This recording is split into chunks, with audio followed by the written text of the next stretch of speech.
1 Pedro. Meus irmãos, é importante esse exercício que a gente faz de relembrar. Porque se a gente não colocar na nossa mente a sequência do assunto, isso vai ajudar na hora que a gente precisar. Puxa, onde que eu preciso falar sobre incentivos espirituais? Está em 1 Pedro. O que eu vou falar sobre santidade? É 1 Pedro. E assim por diante. São coisas que a gente precisa estar com a mente bem ligada. Muito bem. Primeiro, qual é o propósito dessa carta? Encorajamento. Encorajamento para o quê? Honrar a Deus. Numa crescente oposição com reações adequadas ao primeiro. A oposição era crescente naquela época e está crescente na nossa época. Bastante crescente. Só que nós precisamos ter as reações adequadas a essas situações. Para isso, Pedro começa com os incentivos espirituais. Temos uma esperança imortal, vida eterna, uma herança indestrutível, uma pátria celestial, uma proteção inviolável, somos de Cristo e nada pode nos separar, uma alegria inexprimível, que é fruto do Espírito, o privilégio de nós que temos esse acesso a Ele, e uma fé inestimável, porque de todas as religiões do mundo, é a única religião que o nosso Deus está vivo. Então, é a única fé que traz uma esperança de fato e de verdade. Para isso precisamos, e ao podermos alcançar, glória no presente, não como será lá nos céus, mas a gente pode ter um trailer, um pouquinho. Para isso precisamos amar, confiar e alegrar em Cristo. Aqui é a primeira parte, caminhar em esperança. Então, a primeira parte da carta. A segunda parte, ela fala do caminhar em santidade. Deus é santo e devemos caminhar em santidade. Deus é Pai e nos ama. Note que aqui coloca a figura de exemplo e a figura de pai, de cuidador. E nós precisamos ter isso daqui, sede imitadores de Deus. Está lá em Efésios 5:1. Não é, nós temos que imitar a Deus, não é uma coisa simples, é complexa. Né? Temos uma nova natureza em Cristo, a habitação do Espírito Santo em nós, e precisamos florescer em amor e pureza. Somos edifício de Deus e seus sacerdotes. Então, no Antigo Testamento, o tabernáculo, nós somos o tabernáculo de Deus, nós somos a habitação e somos sacerdotes. Com isso, quem não crê nisso vai colher condenação para os descrentes. E nós, como crentes, temos que proclamar isso para alcançar esses descrentes. Crentes proclamadores das virtudes de Deus. Olha, Jesus, alguém escreveu. Quem será, né? Terceira divisão. Relacionamentos refletindo submissão às autoridades. Muito bem. Exortação geral, viver como peregrino e forasteiro. Nós não somos desse mundo. Precisamos ter consciência disso. Precisamos nos sujeitar ao governo humano. E Deus, como soberano, estabelece todo o governo. Mesmo os corruptos e opressores. Sujeitai-vos aos teus senhores. Aqui já está falando dos patrões, aqueles que têm uma condição acima da nossa. Esposa, sujeitai-vos aos maridos. Marido, sujeitai-vos às esposas. É comunhão, sujeição. Isso que deve ocorrer na igreja. Sujeitai-vos uns aos outros. Mas aqui está falando especificamente do casamento. Lembrando que o casamento é a ilustração que Deus usa para a igreja. E tão importante que é. Sujeitai-vos uns aos outros, foi o que nós vimos de outra vez. Hoje, nós vamos entrar na quarta divisão. Nós teve uma divisão, uma segunda divisão, uma terceira divisão, agora é a quarta divisão da carta. Reação ao sofrimento por Cristo. Vamos começar a trabalhar isso. Capítulo 3, versículo 13.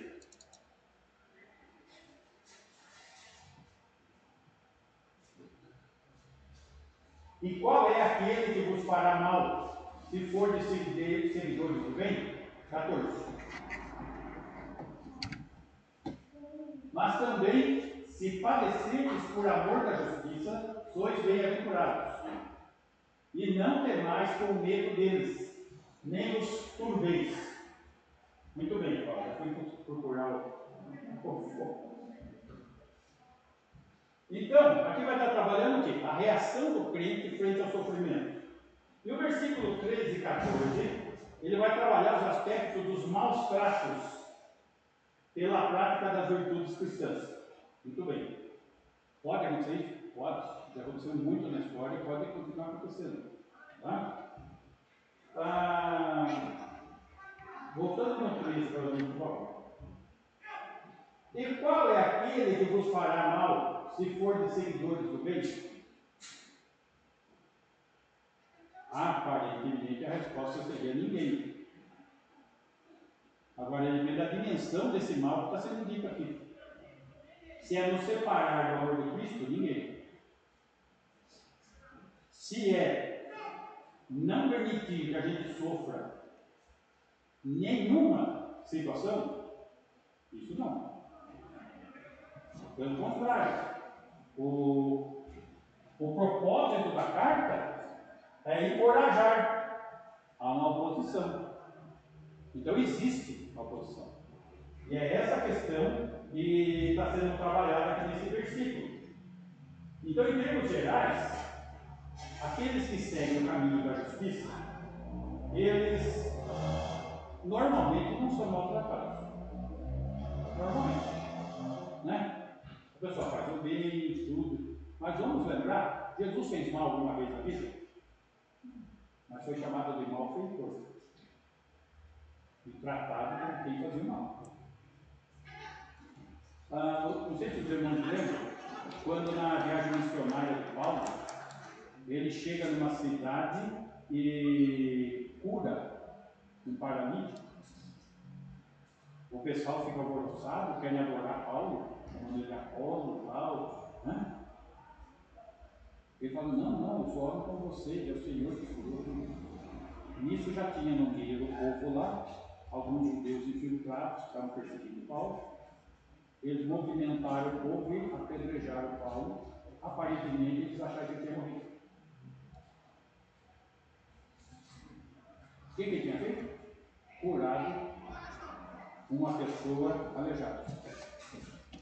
Então, note, existe toda essa situação. Mas a história, ela prova que existiram mártires, existem mártires. Se nós olharmos o 8 de janeiro, tem uma porção de irmãozinho lá preso aí. Então existe que estão lutando pela justiça, estão pregando o Evangelho, e essa é a situação que ocorre. E é levantada a questão aqui. Agora, nós podemos pensar em alguns exemplos. Eu estava lendo um exemplo de um jovem rapaz na Segunda Guerra. Veio um desses movimentos de paterno e que estava obrigando as pessoas a participar na Segunda Guerra. E ele se negou a participar. E falaram para ele, mas você sabe que nós temos poder de te matar? A resposta dele, e vocês sabem que eu tenho poder de morrer por Cristo? Essa é a questão. A gente vive um cristianismo muito romântico, muito fora da realidade. Até porque a grande parte das pregações colocam uma situação irreal. Porque se você for viver o cristianismo de fato, de verdade, firme, você vai encontrar muita oposição. A começar na casa. Né? O Senhor disse, né? Tome a sua cruz e siga. Mas também falou que ele veio trazer espada. A começar em casa. Então, o fato é o seguinte: o senhorio do Senhor em nossas vidas, ele é muito importante. Um tal grau de importância que incomoda aqueles que estão nas trevas. E provoca situações. E aqui nós estamos diante de situações como essas. Atos, capítulo 6, versículo 8. Atos 6, 8. Vai falar de Estevão, o primeiro mártir da igreja. E Estevão, cheio de fé e de poder, fazia prodígios e grandes sinais entre o povo. Estava fazendo o bem. 9. E levantaram-se alguns que eram da sinagoga chamada dos libertinos, e dos sirineus, e dos alexandrinos, e dos que eram da Cilícia e da Ásia, e disputavam com Estevão. Começou a levantar a oposição religiosa. 10. E não podiam resistir à sabedoria e ao Espírito com que falava. Ele estava cheio do Espírito Santo. 11. Então subornaram os homens para que dissessem: ouvimos-lhe proferir palavras blasfemas contra Moisés e contra Deus. Olha, não encontra o que acusar e mentira. 12. E excitaram o povo, os anciãos e os escribas, e investindo contra ele, o arrebataram e o levaram ao conselho. 13. E apresentaram falsas testemunhas, que diziam: este homem não cessa de proferir palavras blasfemas contra este santo lugar e a lei. Note, o que ele estava fazendo? Orando pelas pessoas, as pessoas estavam sendo curadas, as pessoas estavam crendo em Jesus, ele estava operando milagres, ele estava cheio do Espírito Santo, ele estava fazendo acusações, e ele sempre tinha uma palavra de sabedoria. Como não tinham com que acusar, levantaram mentira e falsas testemunhas. Muito bem. Capítulo 7, versículo 2.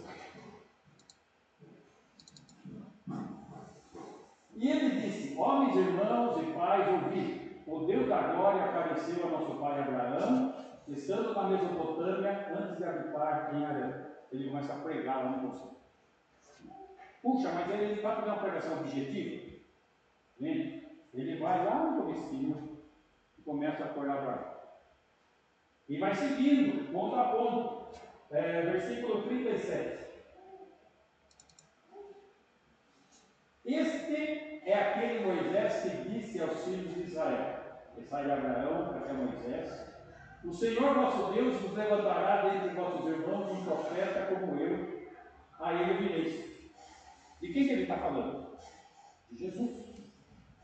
Ele vai lá numa profecia feita por Moisés, e viria um varão, que é Jesus, e ele começou a evangelizar as pessoas. Versículo 51.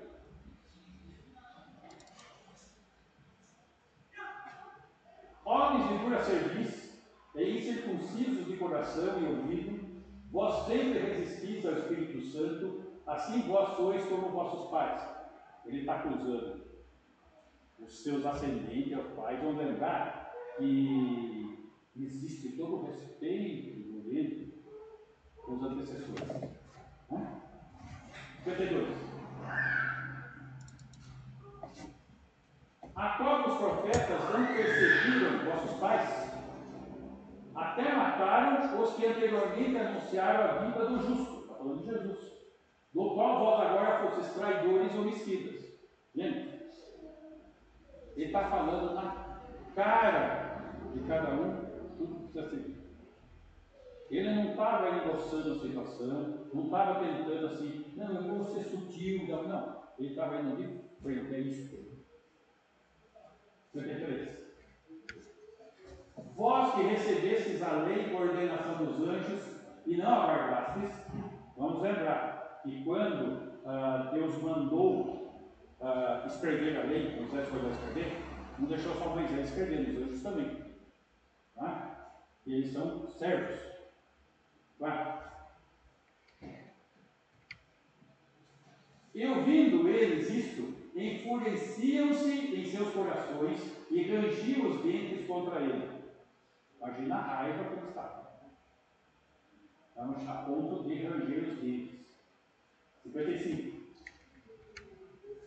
Mas ele, estando cheio do Espírito Santo, fixando os olhos no céu, viu a glória de Deus e Jesus que estava à direita de Deus. Nota. Eles estavam brilhando os dentes, e daí ele vai falar que ele está vendo Jesus do céu. O pessoal já estava louco. Não ia aceitar isso que ele falou de jeito nenhum. 56. E disse: Eis que vejo os céus abertos e o Filho do Homem está em pé à mão direita de Deus. 7. Mas eles gritaram com grande voz, taparam os seus ouvidos e arremeteram unânimes contra ele. Não queriam nem ouvir de jeito nenhum, a ponto de tampar o ouvido. 8. Expulsando-o da cidade, o apedrejaram. E as testemunhas depuseram as suas capas aos pés de um jovem chamado Saulo. O Saulo estava lá, não estava aqui. Incrédulo aí.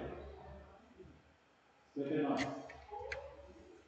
E apedrejaram a Estevão, que em invocação dizia: Senhor Jesus, recebe o meu espírito. Reação adequada. Poxa, mas a reação adequada é morrer? Se for necessário. Mas manter a linha e falar tudo que tem que ser dito. Nós vamos ver alguns versículos ainda hoje que vai mostrar essa questão. Voltando lá para mim, por favor. Versículo 14. 3,14. 1 Pedro 3. Mas também, se padecerdes por amor da justiça, sois bem-aventurados. E não temais com medo deles, nem vos turbeis. Bem-aventurados sois. Bem-aventurados, o termo melhor seria felizes. Por que bem-aventurados talvez não seja o termo melhor? É nome de uma deusa. Bonaventura. É uma deusa pagã. Tá? Então, bem-aventurados é tipo assim, que a Bonaventura te abençoe, entendeu? Mas, assim foi traduzido, vamos então colocando o termo certo.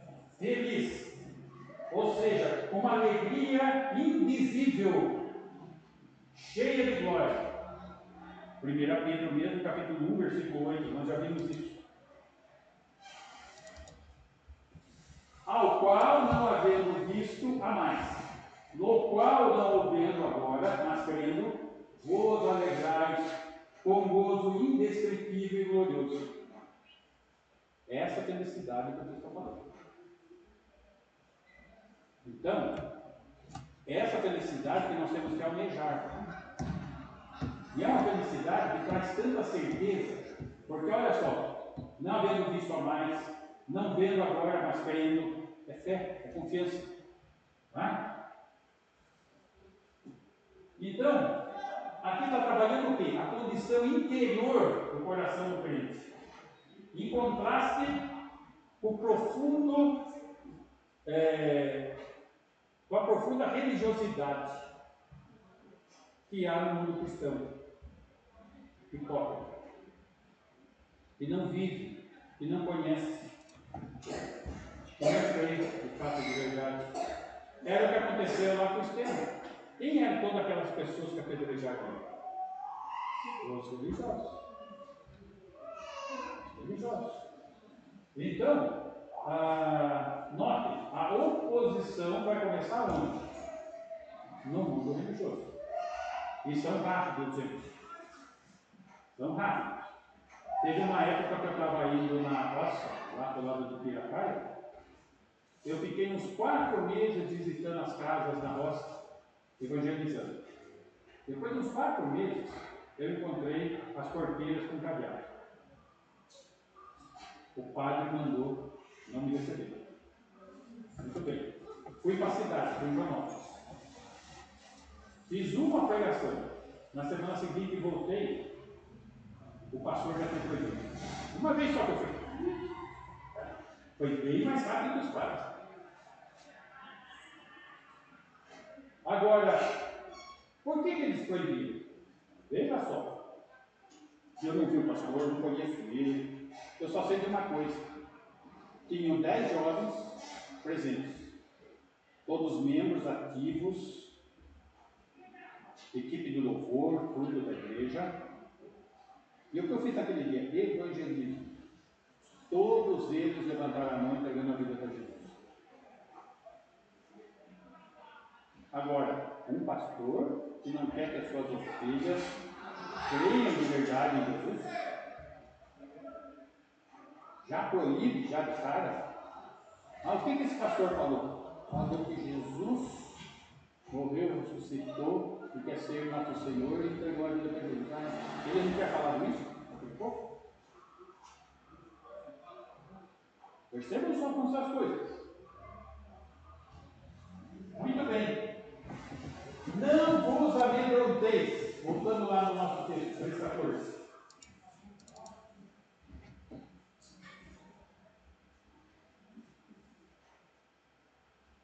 Não temais com medo deles, nem vos turbeis. Aqui, Pedro está usando um texto do Antigo Testamento.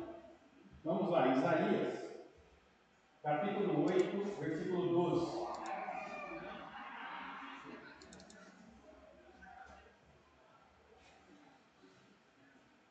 Não chameis conjuração a tudo quanto esse povo chama de conjuração, e não temais o que ele teme, nem tampouco os assombreis. Isaías, o que está acontecendo aqui? Ele era o profeta de Deus. Não tinha escritura nessa época. Tinha a Torá, mas Deus se revelava através do profeta. E ele está fazendo uma revelação do seguinte: eu não quero aliança com os povos pagãos. E existia um grupo da nação de Israel que queria uma aliança com a Síria. Então, eles estão indo para cima de Isaías. Não chameis conjuração. Aqui a palavra, deixa eu ver se eu consigo enxergar aqui, é conspiração. Então, ele estava acusando Isaías de conspirar contra a nação, porque eles queriam aliança.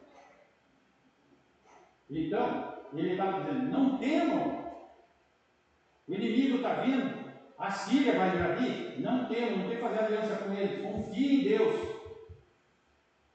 não fica assombrado. Essa orientação que ele está dando para Israel. E ele está usando essa mesma situação como exemplo para nós. Não tema o inimigo, não recue, não ceda, não faça aliança com eles.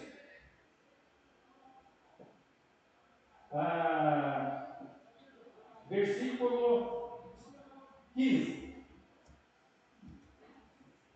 lá do Pedro.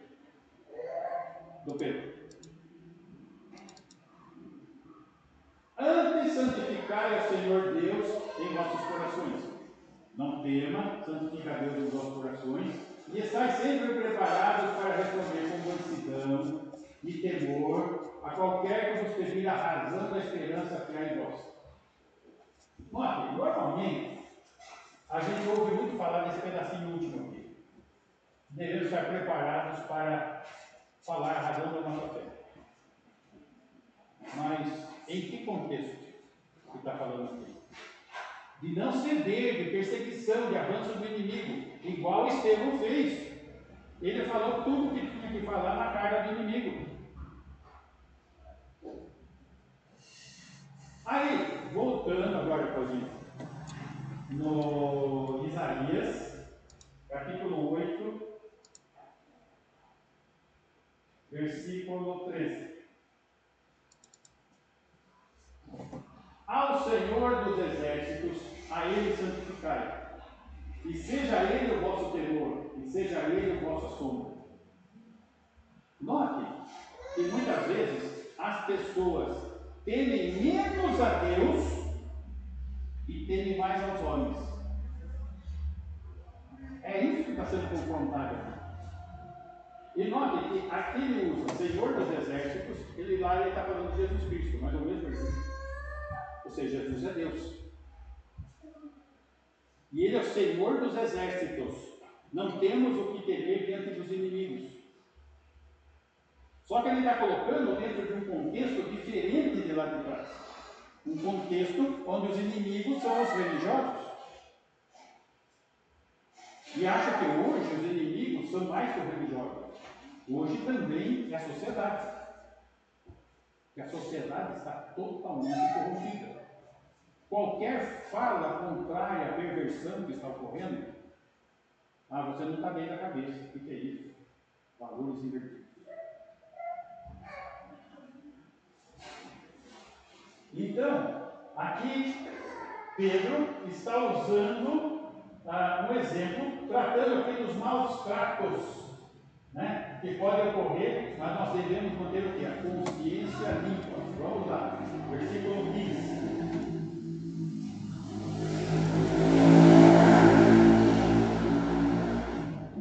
Pedro. Do Pedro. Antes de santificar o Senhor Deus em vossos corações, e estar sempre preparados para responder, com mansidão e temor, a qualquer que vos pedir razão da esperança que há em vós. Note que essa situação é num contexto de opressão, é num contexto de estão colocando em xeque o crente.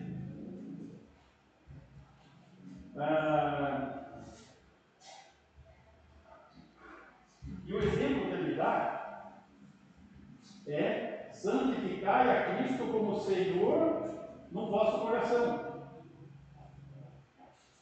Ou seja, jamais vai precisar temer homens quando nós temos o Senhor. Qual o máximo que pode acontecer? O que aconteceu com o Estevão, uma página. Mas isso vai nos separar do amor de Deus? Não. Essa é a questão. E essa questão da ameaça é um negócio muito grave e atual.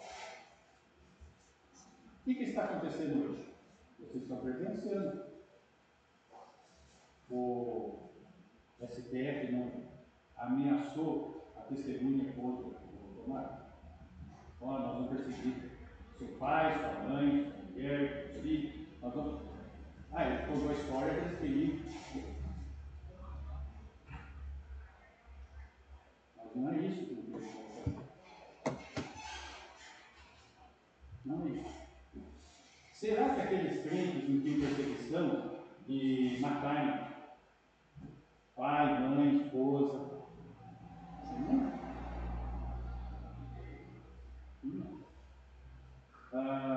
Era muito comum naquela época lá de onde tinha arena. Nega seu Deus, você não sei fazer. E eles mandavam famílias inteiras, com crianças inclusive. A pressão era total.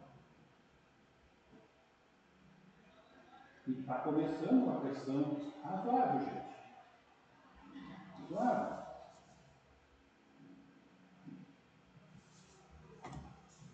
temos visto sempre publicações de cristãos sendo mortos.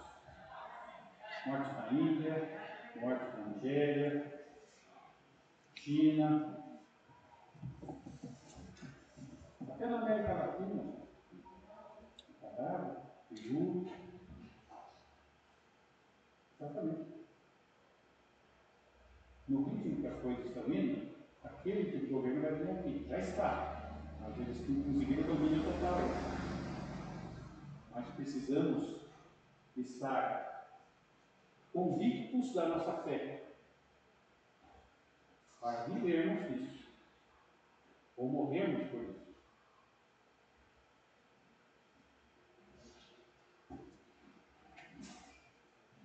Tu és soberano, cantamos.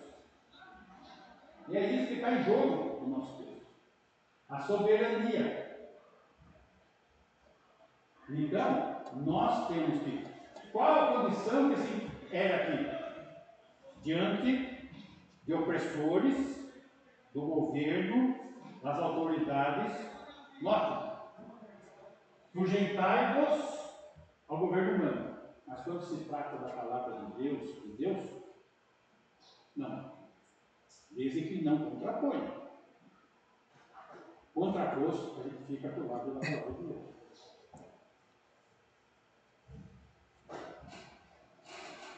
Agora, até onde vai a sua disposição? Se, muitas vezes, o inimigo está dentro de casa. Até onde vai a sua disposição? Essa é a questão. O inimigo vai estar lá também.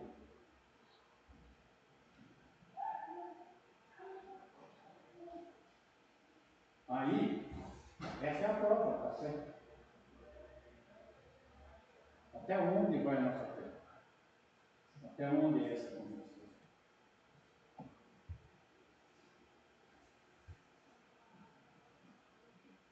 Estando sempre preparados.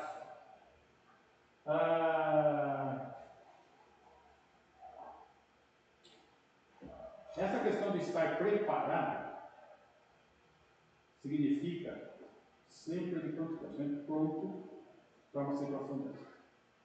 Sempre. Não é, ele não está falando assim, vai se preparando ali, não. Esteja sempre preparado.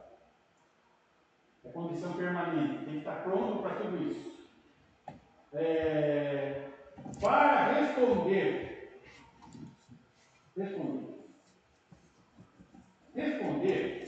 a palavra ali no grego é apologia. Sem saber, vocês conhecem a apologia. Como assim? Quando eu estou ministrando para vocês, eu uso o sistema apologético. O que é o sistema apologético?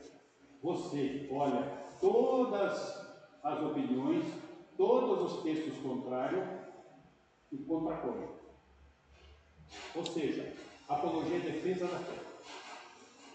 Note que sempre eu cito. Tal grupo fala isso, tal grupo fala aquilo, tal grupo. Eu estou fazendo apologia. É uma defesa da fé. Tá? A palavra responder é apologia, ou seja, defenda a sua fé. Como? Com mansidão, temor. E aqui ele fala de boa consciência. Onde está a boa consciência aqui? A versão, né? Na minha versão tem boa consciência. Tem na sua? 8 quilos, ou 3 quilos. É 16 que está lá? É 16. É que eu não estou enxergando. Vai, lê o 16 para mim. Fazendo, todavia, com mansidão e temor, com boa consciência, de modo que naquilo em que falam contra vós outros, fiquem envergonhados os que difamam o vosso bom procedimento em Cristo. Isso. É que nessa outra versão eles sobraram parte do texto outro, né? Porque a mansidão e o temor está todo no 15. Nossa, tem diferença em versão, né? Tendo boa consciência. Então ele começa com temor, mansidão. Mansidão o que é? Gentileza, paciência.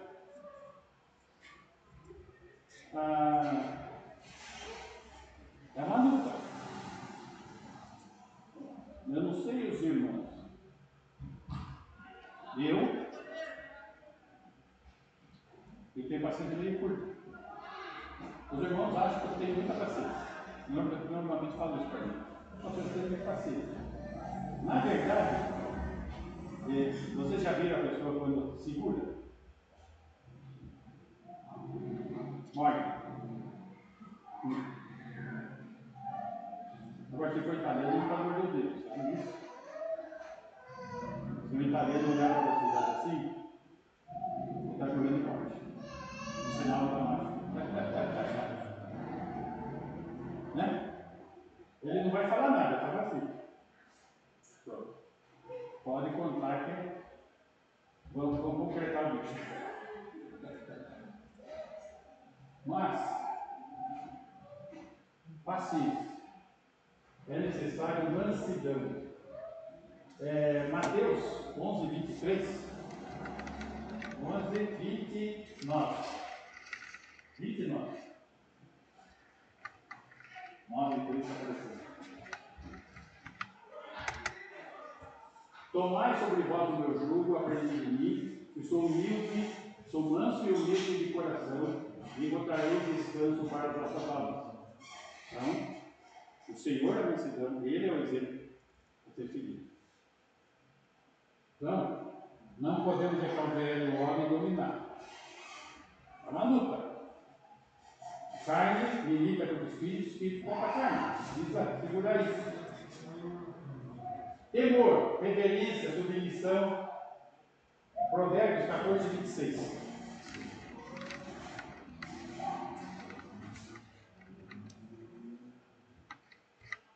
Provérbios 14, 26.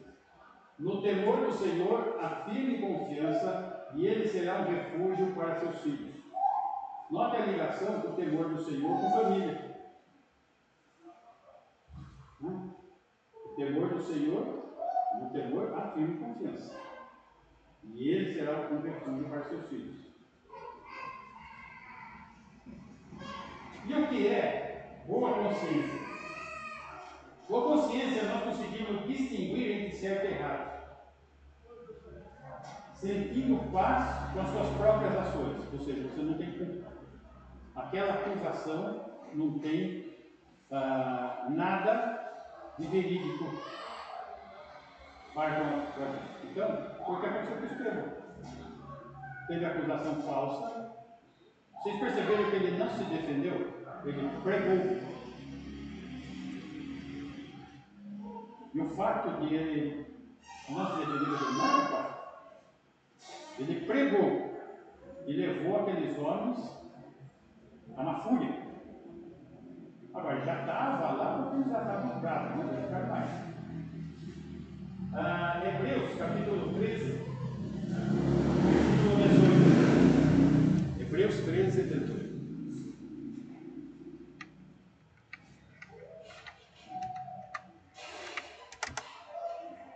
Orai por nós, porque confiamos que temos boa consciência, como aqueles que em tudo querem portar-se honestamente. Ou seja, não tem motivo de acusação.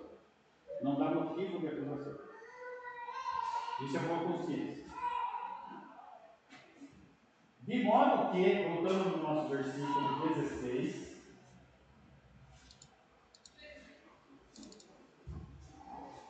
tendo uma boa consciência para que naquilo que falam mal de vós, como de malfeitores, fiquem confundidos que blasfemam da vossa conduta em Cristo.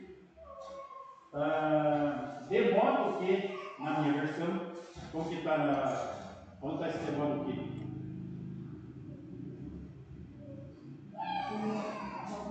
Pode. De modo que naquilo que falam contra vós, outros fiquem. Ali está para quê, né? Isso. Aqui está para quê? Para quê? Ou de modo que, ou seja, a vida que nós devemos viver, ela tem que corroborar com a apologia. Como assim? A própria maneira que a gente vive defende a verdade. Qual foi a acusação do Estevão? Blasfêmia e heresia. Ele fez uma pregação longa que só continha a palavra de Deus. A vida dele, a pregação dele, o que ele fazia, coisas boas, não sustentava a acusação. E assim devemos ser também. Né? Diante de falsas testemunhas, o objetivo não é ser advogado, é ser testemunha. Para quê? Para ganhar alma de serviço. Isso é o certo. Versículo 17. Porque melhor é que padeçais fazendo bem, se a vontade de Deus assim quer, do que fazendo mal. Que a vontade de Deus é o quê? Que a gente padeça? Que a gente então morra fazendo bem.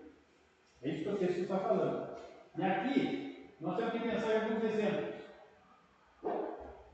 José era mordomo da casa de Potifar. Foi acusado falsamente e foi preso. E curtiu lá uns anos de cadeia. Por algo que não fez.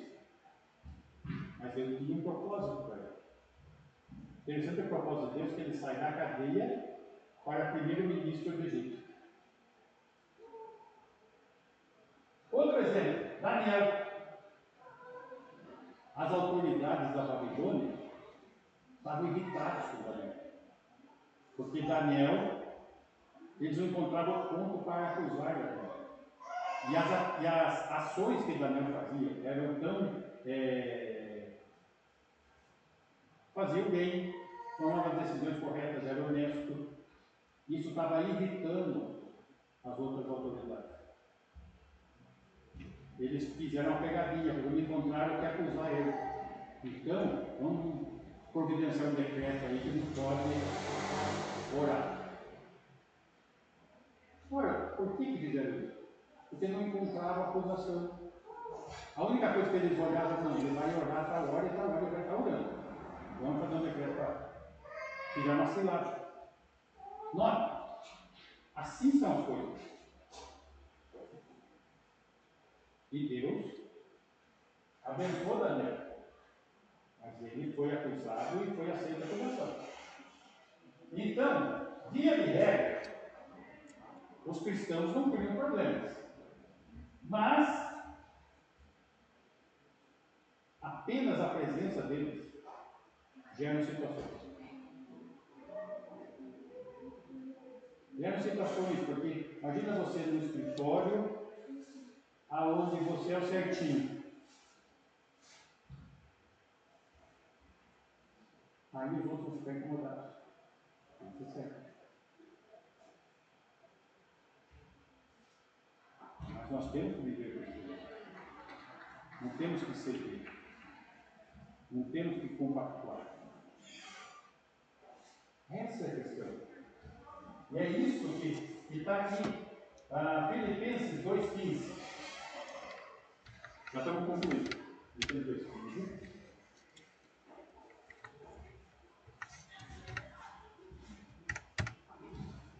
Para que sejais irrepreensíveis e sinceros, filhos de Deus inculpáveis, no meio de uma geração corrompida e perversa, entre a qual resplandeceis como astros do mundo.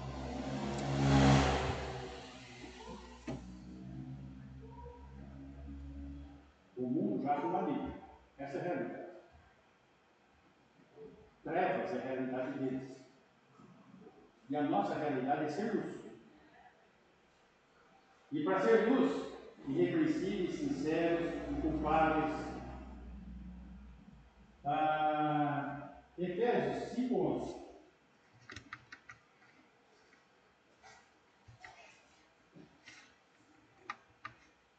Efésios 5:11. E não comuniqueis com as obras infrutíferas das trevas, mas antes condenai. Nós estamos num mundo que jaz no maligno e não podemos participar das obras infrutíferas. É esse o ensinamento que Paulo está dando? Paulo, Pedro. Esse é o aspecto que nós temos que compreender. E por último, João 18, 29. João 18, 29.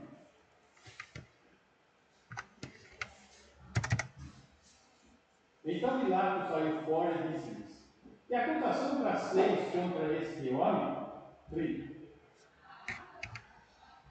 Responderam e disseram: se este não fosse malfeitor, não te entregaria.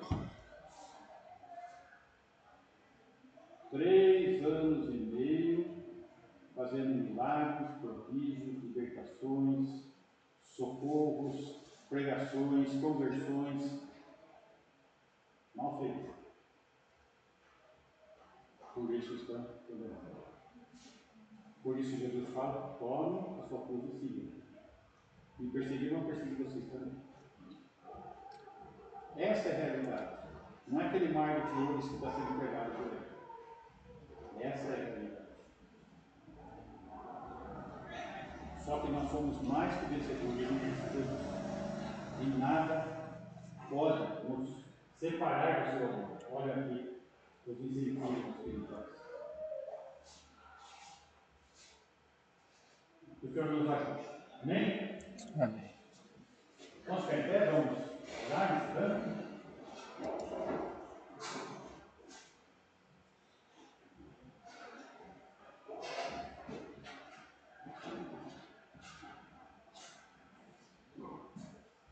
Daniel, tudo bem? Senhor?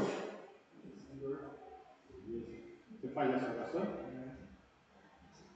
Meu Deus, graças a nós estudamos, Pai, mais um dia que Deus nos casa, Pai, aprender mais a tua palavra, Pai, ter comunhão com o irmão, Pai, agradecendo, Deus, por todas as obras feitas, Pai, e nós somos dependentes de Ti.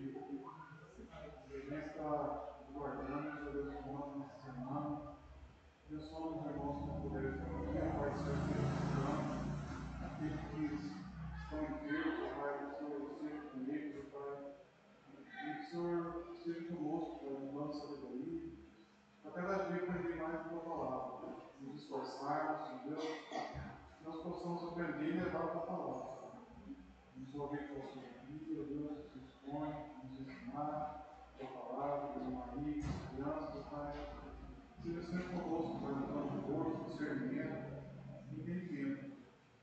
Obrigado por mais essa noite, por nós oramos, agradecemos por tudo. Que o amor de Deus, o Pai, amor manifesto na entrega do seu Filho, Jesus Cristo, que tem derramado superabundante graça, Senhor, a cada dia sobre as nossas vidas. E tem se feito presente em nós de maneira permanente na pessoa de Deus e do Espírito Santo, que tem nos consolado, tem nos ensinado e tem nos guardado até o dia de estarmos contigo. Que assim seja com a tua igreja hoje e sempre. Amém. Irmãos,